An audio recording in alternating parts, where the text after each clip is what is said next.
Hey, how's it going, guys? I'm Paradoxic, and we are back with more reactions at long last. At long last, we are back with more reactions for Avatar: The Last Airbender, on to episode number 5 of season 2. Last time we had, I believe, was the swamp. We had Aang and the crew kind of being shipwrecked in a swamp. Well, I say shipwrecked, upper-wrecked,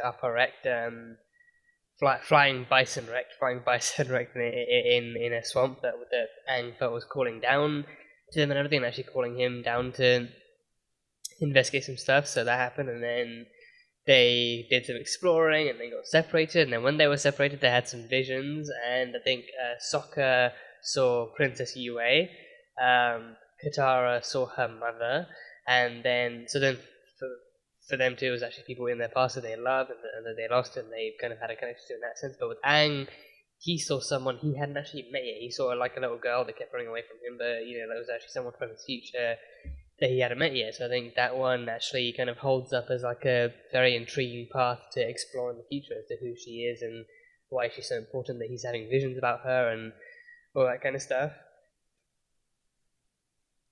But we had that, and we had the swamp kind of being controlled by an earthbender, someone who was actually kind of like someone who even ended up creating like a giant swamp-sized kind of monster with a Groot face and everything, and he was, trying to protect the swamp and trying to, because, Sokka had spent pretty much the entire episode actually cutting down vines and branches and leaves wherever he found them and stuff, so the keeper of the swamp decided to take matters into his own hands, but then in the end he was revealed to just be a protector and nothing more, so then that was that.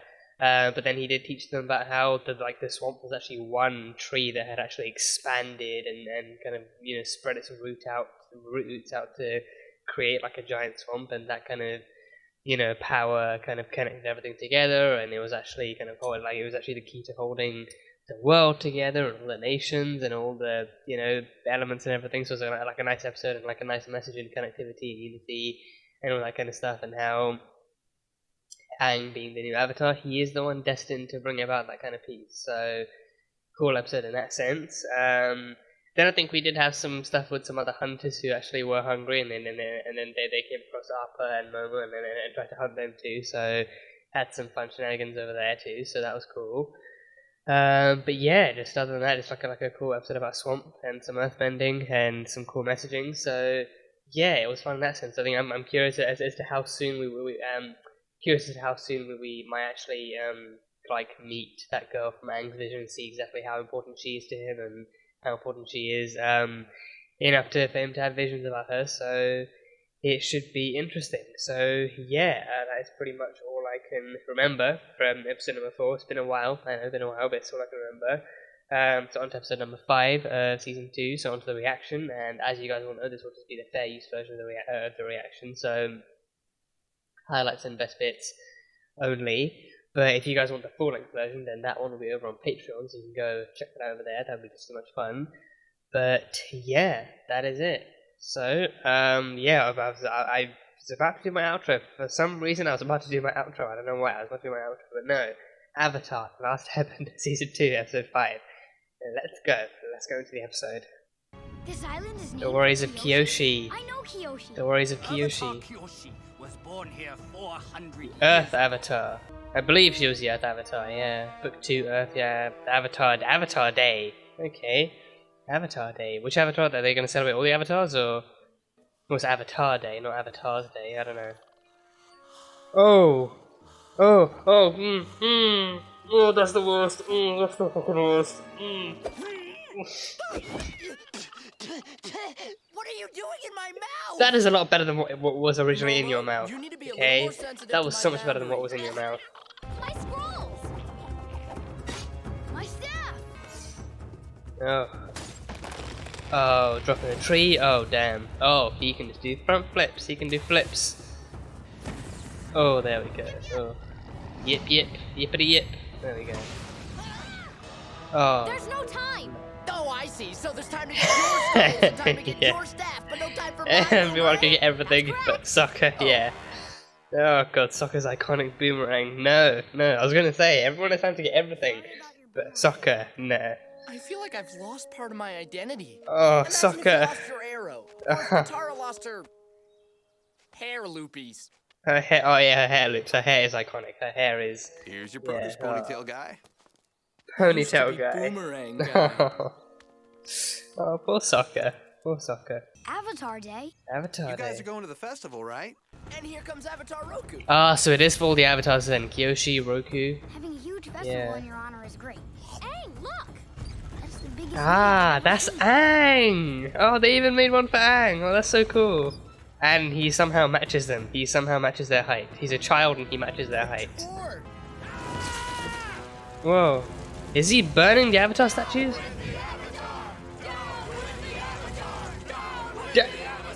Down with the... What do they have against the avatar? Oh boy. Oh, damn. Where did you get these? what does it matter where they came from? Well, he needs to know you didn't steal them. No.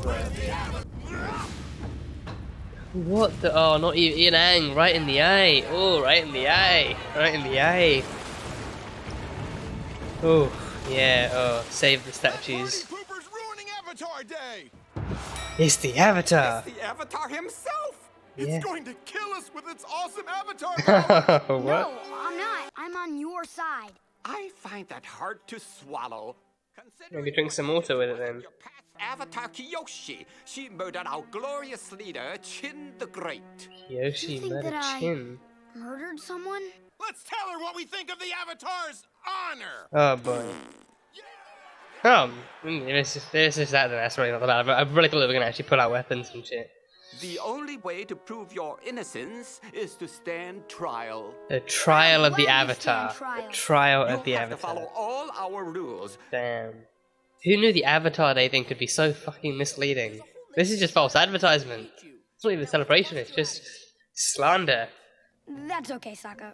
For some reason, I thought you were an expert detective.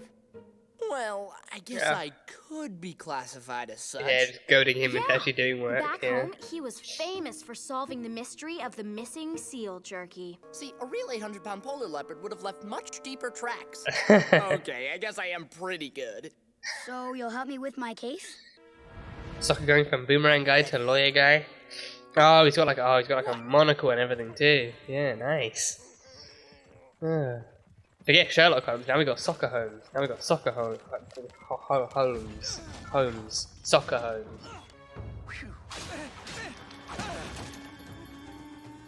The blue switch is going out and attacking everyone, isn't he? He's just stealing everything. It's like the opposite of a Robin Hood, just stealing from all the innocent and giving to his uncle. After that tragic day, we built this statue to immortalize our great leader. Chin the Great. Feel free to appreciate it. This temple and this statue were cut from the same stone. And we know that the statue was built after Chin died. So if they were built at the same time, that means... Shh, I want to solve it! That means Kyoshi never set foot in this temple. Yeah. That's a big hole in the mayor's story, but it's not enough to prove Aang's innocence. Only timelines aren't enough? I guess maybe. Oh, he even has like a bubble pipe. A bubble pipe, really? A bubble pipe. Whoa! You're going to fit in real well around here. Who the hell is he? An earthbender with tats? I don't know why I assume everyone green is an earthbender. This Earth Kingdom, Earth Kingdom. These guys are water tribe.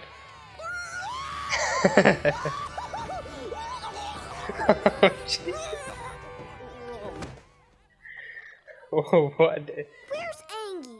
Angie. Oh, Coco. They've been here before. I think, is this the southern? This can't be southern. Or some kind of water tribe. Oh boy. What's Suki up to? Is she around?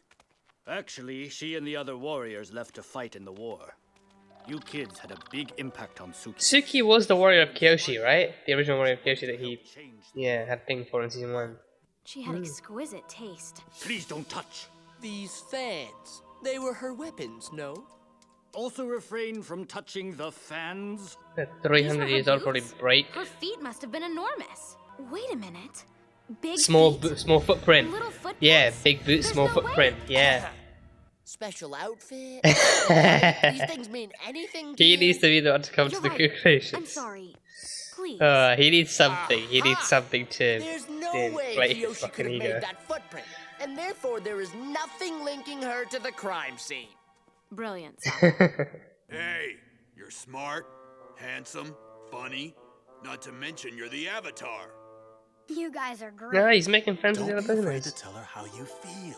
Oh boy. Oh. They point east, so the sun must have been in the west. So what? If Kiyoshi was in the ceremony at sunset, she couldn't have been in Chin committing the crime. We did an investigation and found some very They strong actually did some good evidence. work. They did some good work. Yeah. That's not how our court system works. I say what happened, and then you say what happened, and then I decide who's right. Oh, so it runs off bias. That's why we call it justice, because it's just us.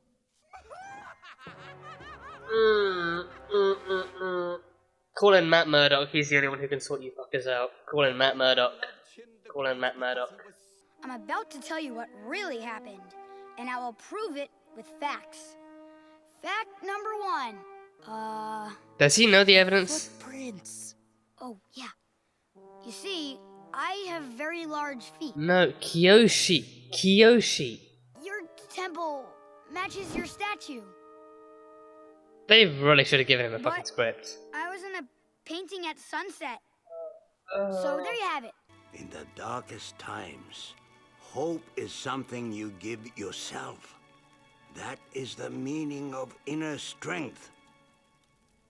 I'm going to call Avatar Kiyoshi herself. Whoa.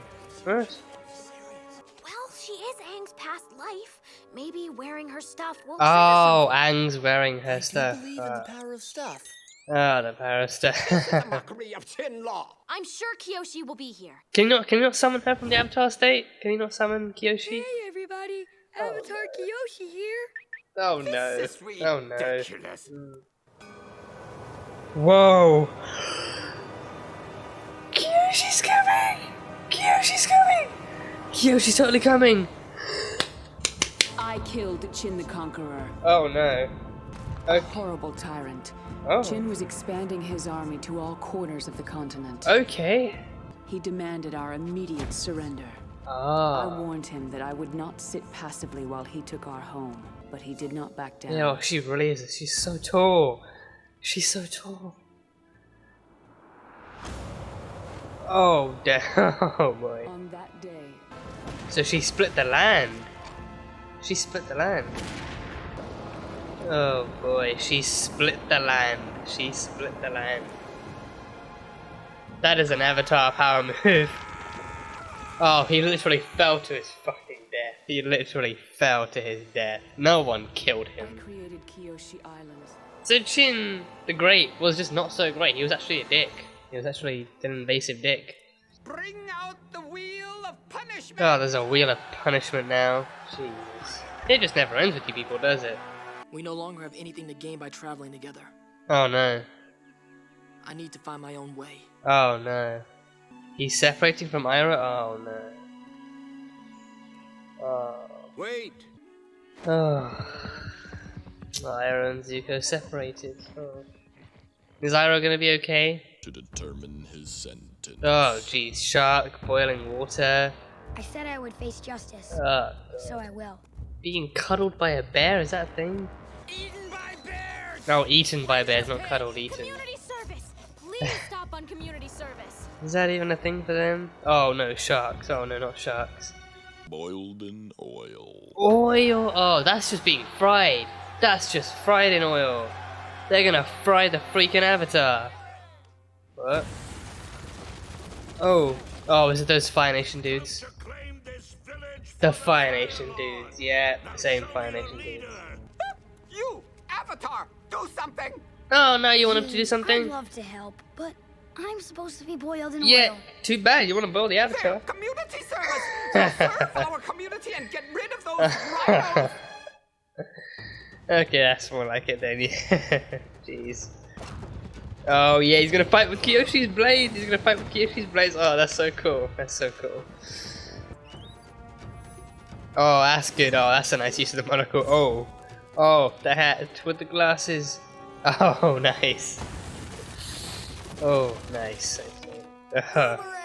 Oh, he got his boomerang back. Oh, full circle, literally. Full freaking circle.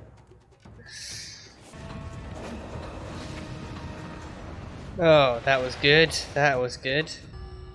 Oh. The face paint looks really good on Aang. The face paint looks really good on him. Like, he doesn't look exactly like Kyoshi, but still, it's like it's a good look. The real Avatar Day. The real fucking Avatar Day. Yes, no more burning statues. Actually celebrate the Avatar. That's our new festival food. Cookies. Unfried dough. Oh, unfried.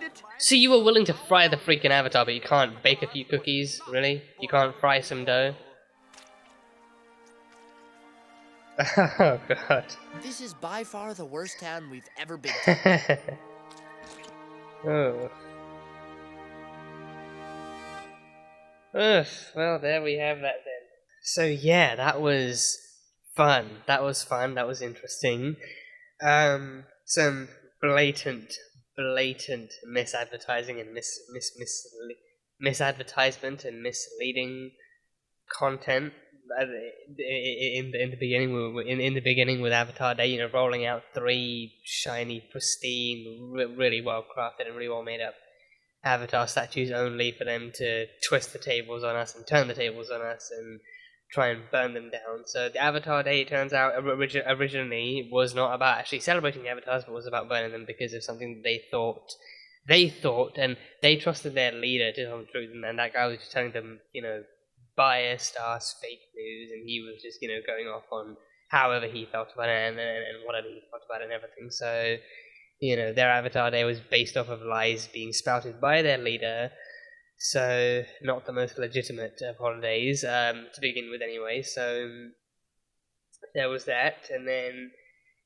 so apparently, in his eyes, at least in his eyes, Avatar Kyoshi had killed Chin the Great, who we find out in the end is actually not so great leader. He was actually just an invader who came along into their onto their kind of territory and then demanded surrender and everything. So then she took matters into her own hands and literally split the land and stuff. And then in the end, I think the most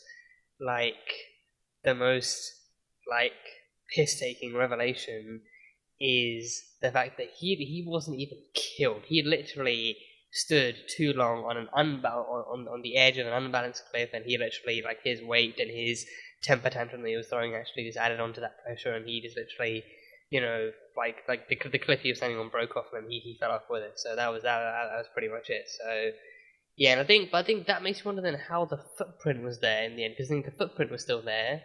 But I mean, I don't know if that was classified to be like a fake footprint or something. But I think that the footprint was there, and I think Jin the Great did look like he had pretty teeny tiny feet. So I don't know if they recovered it or what happened. But I think, you know, like, or maybe it was actually him walking up to that side, and then that was all that was left, and then the actual platform he fell off was what crumbled down. But yeah, so that happened. So then there was that. So yeah, Kyoshi, and I think Kyoshi, yes. I mean, and we made a visit to I think we made a visit to, like, that place, that kind of what looked like the water tribe. I think what looked like the water tribe, but then because then they were blue. Because again, I try hard not to kind of I try hard not to assume just based off of colors. But then if it feels like in this universe, like colors are meant to be pretty indicative and pretty kind of like actually meant to be kind of obvious as an obvious kind of sign as to which kind of nation, which element we're dealing with. So if they're wearing the red, then they're obviously going to be Fire Nation. If they're wearing green, then it's going to be obviously Earth Kingdom, and then blue is meant to be Water Tribe, and then Aang's kind of orangey kind of cream is kind of Air Nomad. But then he's the last one left.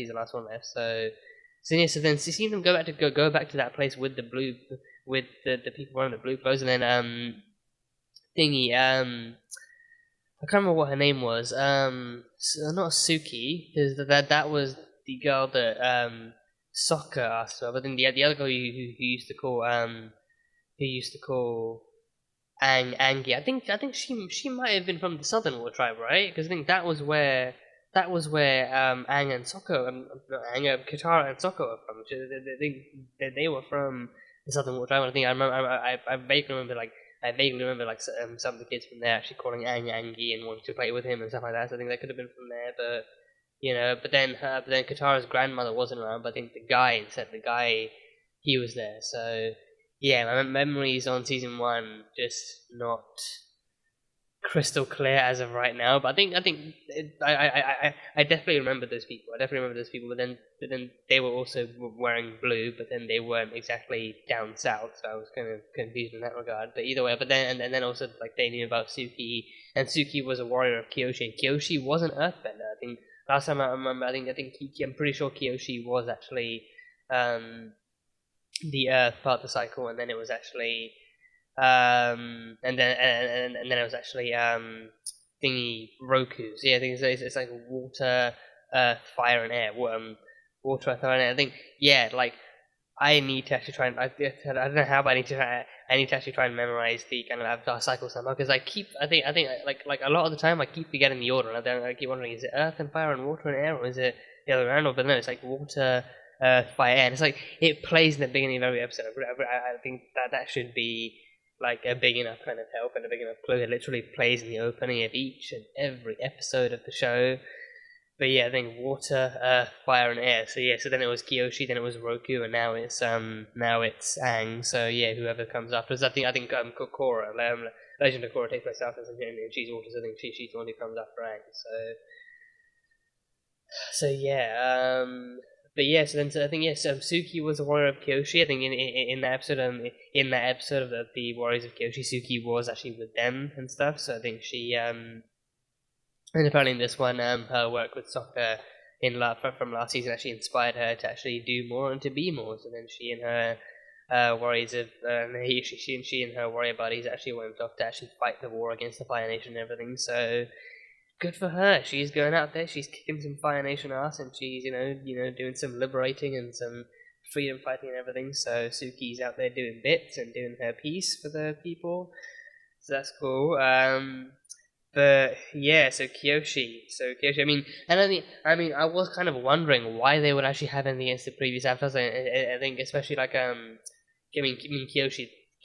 they mentioned Kyoshi they mentioned, oh, she killed our leader Chin the Great and everything. So I was like, okay, there's that. And then I was wondering, what would they have against Roku? And I was like, oh wait, probably because he's a firebender, and they're just like looking at the world around them now. It's probably like, oh, well, he was a firebender, so automatically he must be, we have to hold that kind of present day grudge against someone who was Avatar literal centuries ago and everything. So someone who's an Avatar even before Aang. So we always have to do that. But I think they never really mentioned what they had against Roku. But I think maybe it's like, I think even then, I think even if they didn't, I think it's maybe partially safe to presume the whole firebender thing. But I think also mostly just the fact that one Avatar did one thing that we didn't like, or at least we kind of twisted the facts to make it so. So then that means we just can't. We don't have to like any of the Avatars, and we can burn all their statues. So yeah. We had Sokka losing his boomerang, and I think that opening, I was gonna say I the entire time I was thinking the exact same thing. I was actually wondering halfway through, okay, is Sokka gonna have to go back for something, and then it's like it actually takes him the longest because he has to keep dodging fireballs and sword slices, and he has to keep jumping through them, and he actually has to try and get to his thing, but then he still doesn't, and then he has to run back or something. But then no, it's just like he's like, oh no, my boomerang, and then they fly away, and it's like, no, we don't have time. And then he's like, oh, so we have time for your scrolls and for his stuff, but my boomerang we can never go back for. My boomerang, my teeny tiny little boomerang in my bag would be super easy to get, and it's like, no, we can't go back for it. Simple as, we really can't go back for it. So he really was just I think Ahsoka a lot of the time. I think what makes him such a fan favorite is the fact that he speaks to the audience's mind a lot of the time. He is just that relatable and that human of a character that a lot of the time he just says what's on the audience's mind already. So yeah, so the entire episode, I think the entire episode, I think he handled not having his boomerang surprisingly well, and in a way that actually felt satisfactory and stuff. So satisfying even. because I think his he spent like, I mean, like he spent like what, like 5 minutes pining for his boomerang, and like feeling like naked without it, and being like, I feel like I've lost a part of my identity. Like, imagine if you didn't have your arrows, or if Katara didn't have her hair loop things. Like Katara's hair loops, like her hairstyle, just as well as be beautiful, it's also iconic to her. It's also it's also like an iconic Katara look. So it was like I mean, even then, those are like bodily accessories. The boomerang is literally a tool and a weapon. So I feel like you could have come up with something a little bit better than that. Like, you could have been like, oh, what if you had to leave your staff behind, or what if you had to leave your scrolls behind, and you can actually use your powers? Because then, the boomerang is literally what Sokka uses to fight and to actually get into defensive and offensive mode with them. But then he doesn't really have he doesn't really have like. I mean, his hair. I feel like his hair is his thing like that. So I think maybe if he actually did manage to get the boomerang, but then by dodging like a knife slice in midair or something, it barely kind of grazed him, but then it just cut off his hair or something. So then he had to actually spend the rest of the episode without his iconic photo. I think that would be long lasting, and that would actually make more sense too. So.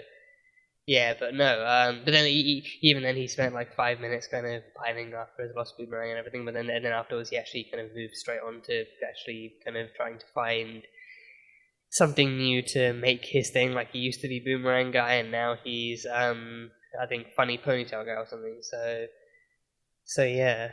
But then with Aang being in prison for his ancestors' crime of having killed that great leader guy, Sokka then decided to become detective. He was goaded by he was goaded by Aang into actually becoming the detective after being encouraged to recite some previous victories and some previous kind of cases solved and everything. So that was fun. But then he just actually decided to become a detective. He had like a hat and everything. And he had like a monocle that he had like a really cool like a monocle with a really cool mechanism too. Like, he actually had like a spring thing that you could actually do in and out, and you could actually kind of rotate around. That that is really cool. That is really cool. And then he even had like a bubble pipe too. Sherlock usually has the smoky kind of like the typical tobacco pipe and everything, but then Sokka has the bubble pipe and everything. So Sokka Holmes, I can definitely get behind that. But even then, that running trope throughout the episode of like Sokka going around investigating and picking up clues, but then Katara actually vocally picking up on those clues and being like, oh, this happened, and then that happened, and this must mean that, okay, Katara, okay, hat, monocle, pipe, lost boomerang, let me have this, just let me have something. Like, him just constantly wanting to be the one to reach all the detective-y kind of conclusions and everything was just the funniest thing. And everything like Katara naturally being inquisitive, and Katara naturally kind of putting two and two and three and three together and actually coming to these conclusions just by no fault of her own, just like her own instinct and everything. But then forgetting that Sokka still needs something to keep his kind of pride together and everything. So then she does kind of she either let him repeat what she said, or she stopped, or she got stopped midway sentence, and even the one of that painting, even the one at that painting where she's like about to speak, but then he just barges her out of the way, and says like, okay, so that must mean this is what happened, and that must mean that Aang is innocent, and then she just kind of gets the pipe and especially like he will be damned if he will be damned if Katara comes in the way at all of actually gets in the way of him actually kind of becoming the best kind of detective that any of the elemental kind of territories have ever seen. So yeah, just seeing Sokka just fighting so hard. I mean, he did a great job. He did like they both did a pretty great job. But then even Sokka actually fighting to claim this new identity, he did a really great job. So props to him. But there was also like a team effort involved with Katara too, so that was evident. And then at the very end, those Fire Nation bandit dudes came back and they attacked the trial and then the town and everything. So that happens, and then Aang's kind of punishment. I mean, first of all, I kind of want to mention that kind of the justice system that leader guy had in place. So then like for him, he doesn't believe in evidence. He doesn't believe in evidence or like a fair trial or any kind of accurate kind of depiction of a justice system. It's just like, oh, you say you say your facts, I'll say my facts, and then whatever I decide goes. Because like bias is what his justice system runs on, and it's like, oh, it's the just us system. It's just what he and his fellow people decide is right, that is what determines the conviction that Aang gets. And then they got the wheel of fucking torture stuff, and they got like different stuff, like being, I thought it was being cuddled by bears, turns out it's being eaten by bears. I think you can get eaten by bears or eaten by sharks, so you get both land, like I think you get the variety of both land and sea animals, so that's lovely of them, that's really, really considerate. Eaten by sharks or eaten by bears, and you get boiled in oil, which is just being fried, basically. Then I think there was like I think that actually was like a one community service thing, which was actually him sweep. The picture was actually a person sweeping the floors and everything. So yeah, originally he got boiled in oil, but then once the Fire Nation Pandas came through, the leader then switched it to community service and said, "Oh yeah, serve the community, save this community now, and then we can actually consider getting those charges against you dropped and everything." So and then so then their final trick was to actually try and dress Aang up as Avatar Kyoshi and hope that did something. So then Aang actually had to put on like an act. I think I was hoping maybe if you could actually go into the Avatar state and try and summon her and tell her what the situation was, and actually tell her, okay, I kind of need your help because these guys think you killed their leader and I'm about to get punished for it. So maybe you can come out and tell them they're wrong or something, and that'd be great. So then he could do that. And I think I mean in the most minimalistic of ways that did technically happen, because I think he was dressed. I think it's also because they actually had her garbs on him too. They actually had, I think, pretty sure they actually had her kimono and her. He definitely had her kind of headpiece and her fans, her weapons and everything. So I think it's kind of it's pretty reasonable to assume that he had her garbs too. So I think he was actually wearing her ancient and very, very kind of personally connected kind of garbs. Actually summoned her to him, and actually the avatar. One of the avatars after her actually wearing her stuff, actually summoning her would make a lot of sense. So that was a really cool thing. And then the wind came in, the graphics came in, the color changing as soon as she came in, like the color changing from the actual present day to the more flashbacky kind of monotone thing was a really, really cool touch. That was a really cool touch. Got like a great signifier, but also like an actual great kind of effect to have to show that, okay, now Avatar Kyoshi is in the scene, so now you are going to listen and acknowledge what she's saying, and you're going to respect her, so sit down and shut up.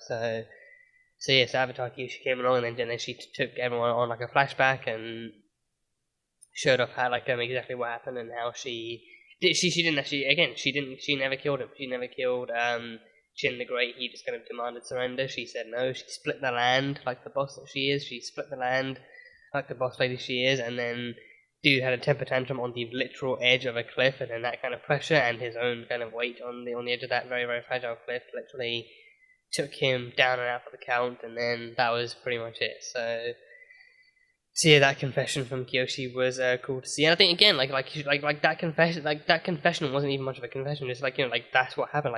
He would not retreat. He would not do the smart thing and retreat. So then he paid the price for it with the power of physics. So yeah, she didn't kill anyone. She just literally said no, thank you. I want to keep my land, and then she separated the land, and then that was that. So yeah, just her defending her people and her home, so no crimes committed at all. So yeah, I mean, any crime that would be committed would be, Chin the Great coming in and knocking on doors where he doesn't belong and everything. So yeah, and then in that final battle, Sokka's boomerang did come back. He actually found the bandit that actually had his boomerang in the bag and everything. So he lost the hat, he lost the actual hat, and then the explosion happened, and then he actually got his boomerang back. So his boomerang came back full circle, and I really love that too. I really love that he got it back even when he wasn't really asking for it. He was never searching for it. He was never looking for it. He never he felt lost without it for a while. But then soon enough, he grew back into like an older phase of his, and an older thing that he did. And he grew into he almost rebirthed it almost, and found an older face to actually bring back into the present day and everything. So it was really cool to see that. And then once it finally did come back, he was finally happy. He was not finally happy, but he was happy again. He was happy again to see that boomerang back in his life. So it he didn't let it get the better of him. He didn't let losing the boomerang get the better of him. He still found something else to occupy his mind and his time with, and then good things come to those who wait. He still waited, and he still kind of waited to see if it would come back, and then by the end of it, he did. But then even when it was gone, he still managed to do some amazing work. So I love that for Sokka. I love seeing Sokka being that mature enough to not let the loss of one weapon, no matter how influential it's been on his life, he still doesn't let it get to him. He still has other qualities. He still has other skills and talents. So Sokka is just the best human character you can have in a world full of all these different kind of element bending powers and everything. So. And then we had Zuko stealing things from people as the Blue Spirit. Zuko was hopping. Zuko was hopping from person to person and stuff, and he was just stealing. He was stealing food. He was stealing money. He was stealing just anything he could have his hands on. He was putting on the Blue Spirit kind of costume and the mask and everything. He was using a sword, and he was just cutting handles and shit. He was cutting open carriages, and he was just stealing everything he could find and then bringing it back to Iroh and stuff. And then Iroh kind of had to try and give him Iroh had to try and give him that pep talk about why, not just why stealing is bad, but also why, he shouldn't really kind of feel ashamed of living in poverty, and that, but living in poverty can also give you some moments of healing and some moments of strength, and it can actually teach you some valuable lessons and stuff, which I think is a really great message to send too. Living in poverty doesn't have to mean the end of the world. You can still kind of obviously it's different for everyone, and it's just by nature it's a very, very strugglesome kind of situation. But then I feel like Iroh's words can still kind of be taken to heart, and it can still kind of offer some kind of hope and some kind of better, more positive perspective on future days ahead and everything. So Iroh's kind of message in that sense kind of really worked. But then with Zuko, he's still for Zuko, it's not just living in poverty and living without anything else to his name, but it's also the fact that he's still dead set on his mission. He's still dead set on his mission that he has to find the Avatar and return to his father and everything. He has to actually do that to reclaim his honor and everything. So I think sooner or later, I think probably sooner now rather than later, he's gonna have to find out that he needs to not only let go of this kind of this kind of pseudo grudge he's got on the Avatar, but also let go of his kind of falsified belief that his father actually loves him. His father, I think, truth be told, I think his father doesn't even love Azula. He just kind of appreciates her more because she's willing to do what it takes, and she can do what it takes, and he appreciates her and he admires her more. But then even then, I feel like he doesn't really love her, because if Azula failed at anything, if Azula failed at something and Ozai heard about it, then I feel like he'd still punish her all the same too. He admires and he appreciates and he rewards success.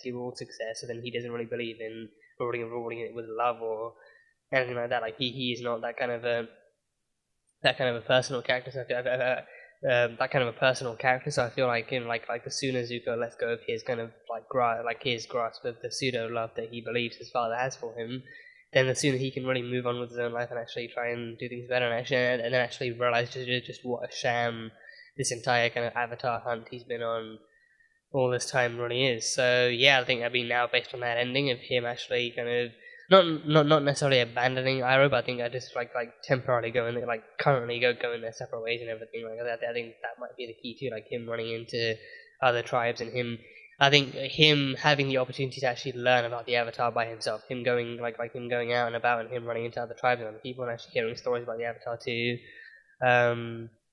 Is going to be a really cool thing. And I think not just hearing stories about the Avatar fighting the Fire Nation, but the Avatar actually helping people, seeing what he's actually doing for them. So seeing how he's actually helped various people, even outside of the whole Fire Nation oppression kind of situation as well. I think that could be the key to him truly coming to understand who the Avatar really is and what he really is and what he's meant to do and exactly why the Fire Nation fear him so much. And it's not just because he's attacking the Fire Nation or fighting back against them, but it's because he stands directly in the way of what they want and what they can control and everything. So I think that the sooner Zuko learns all of this, and especially when it's by himself, I think the sooner Zuko will actually come to a clearer mind, and then once he reunites with Iroh, in that sense, they'll both be better off for it, and their relationship will be better off for it. But I do hope Iroh's going to be okay, because I think he's done nothing since day one. He has done nothing but take care of Zuko. He's done nothing but take care of Zuko. He's been done nothing but mentor him and train him and actually look after him and actually treat him like a son of his own and everything. So I think deep down Iroh actually understands that. I think that was pretty much why we didn't. That was pretty much why we didn't really have a scene with Iroh crying or breaking down or anything like this, because he knew, in his heart, this is what's right for Zuko, and Zuko's actually taking his own steps, and he's going to do the right thing, and you have to trust him to be independent, and independent and everything as well. So I think deep down he knows like this is what he needs. Like this kind of independence, this kind of free roam is what he needs. So in time he will return with like a clearer mind and clearer perspectives and everything. So yeah, so soon enough that'll be the case. So yeah, that'll be fun. So yeah, that is pretty much all I've got from this one. That's pretty much all I've really picked up, and it feels like I've covered all the kind of bases I kind of had in mind and all the stuff I've written down. So very fun episode. Cool tidbits here and there. So yeah, now going forward, now we can actually have the team like seeing where the story takes the team and seeing how Zuko goes forward on his journey of kind of self-discovery and seeing what he discovers about himself and about the Avatar and then the world and everything, and seeing what kind of conclusion he comes to, and seeing everything else that the coming season has to offer for our main character friends. But yeah, that is pretty much all I've got. So yeah, that was Avatar: The Last Airbender, Season 2, Episode 5. So as always, thank you guys so much for being here and for watching this video. If you guys enjoyed it, then salt and burn that like button. Comment on what you thought of the episode and what you think is coming up next time on Avatar: The Last Airbender. Once again, the full-length reaction will be available on Patreon, so you can go check that out over there. And yeah, that is it. So, I will see you guys next time.